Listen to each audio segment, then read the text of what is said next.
Well, I suppose it had to happen eventually. The Dutch government is clearly just so determined to prostrate its country towards Mecca that insulting Islam is now officially a criminal offence. That's right, you're not allowed to insult anyone's beliefs in the Netherlands, even if those beliefs insult you and everything you stand for. As part of the ongoing Islamisation process, the Amsterdam Appeals Court has sanctioned the prosecution of an elected politician for making a film critical of Islam and for comparing the Quran with Mein Kampf. Now, I have to say I've never actually read Hitler's book, but I have read the Quran, and as an unbeliever, which I am, by the way, I don't know if I've ever mentioned that before, if I talked about Muslims the way their holy book talks about me, I'd be arrested for hate speech and I'd probably end up in prison. Fortunately, I don't feel inclined to behave in that way because I don't feel the same level of hatred towards Muslims that their holy book evidently feels towards me. Now, in justifying this prosecution, the court said that it went according to the standards of the European Court of Human Rights, which I have to say rang one or two alarm bells for me, because I think we all know by now that whenever we hear the words human rights in connection with Islam, we're about to be confronted with another piece of ugly opportunism that spits in the face of genuine human rights and insults everyone's intelligence. And so it was a few months ago when the Islamic dictatorships hijacked the United Nations Human Rights Council and immediately demanded that Western governments make it a crime to criticise Islam. At the time, I didn't know whether the Dutch or the Swedish government would be the first to snap to attention and offer them everything they want on a silver plate, but in the event, the Dutch establishment just happened to have a convenient fall guy who they didn't want embarrassing them anymore, because let's be fair, they're more than capable of embarrassing themselves. And what a wonderful job they're doing of that at the moment, embarrassing not only themselves, but their people, their country. In fact, the entire continent of Europe is blushing for Holland today, especially for the dhimmi judges of Amsterdam, to whom the politics of appeasement are clearly more important even than justice. Shame on you.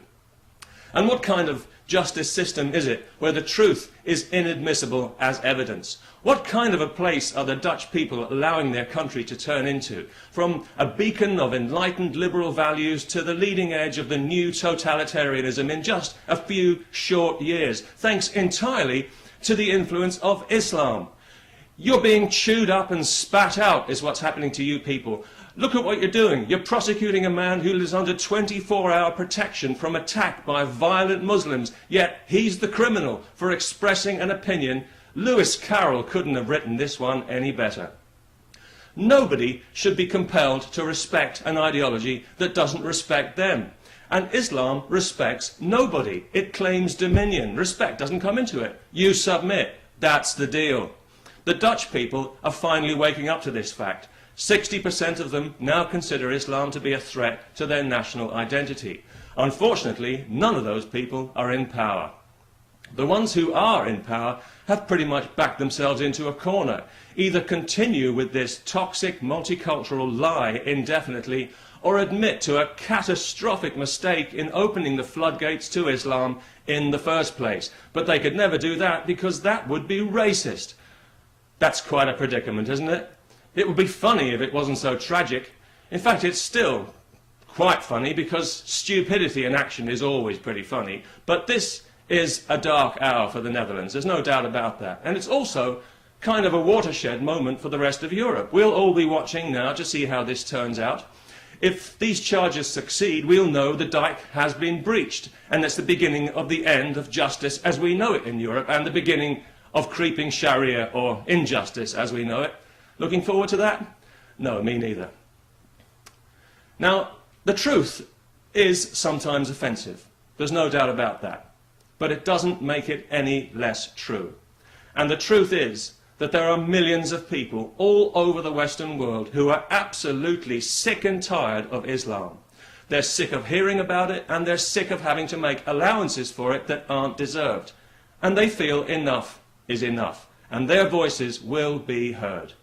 The multicultural mafia can pretend it ain't so, and they can pass all the laws they want to and continue to harass people and shut down internet connections and generally behave like the Gestapo, but it isn't going to work. You can't change people's hearts by force. We are not going to respect Islam until Islam starts to respect us. But then, if that ever happened, it wouldn't be Islam anymore. And that, in a nutshell, is the problem. Peace, and good luck, Netherlands. You're going to need it.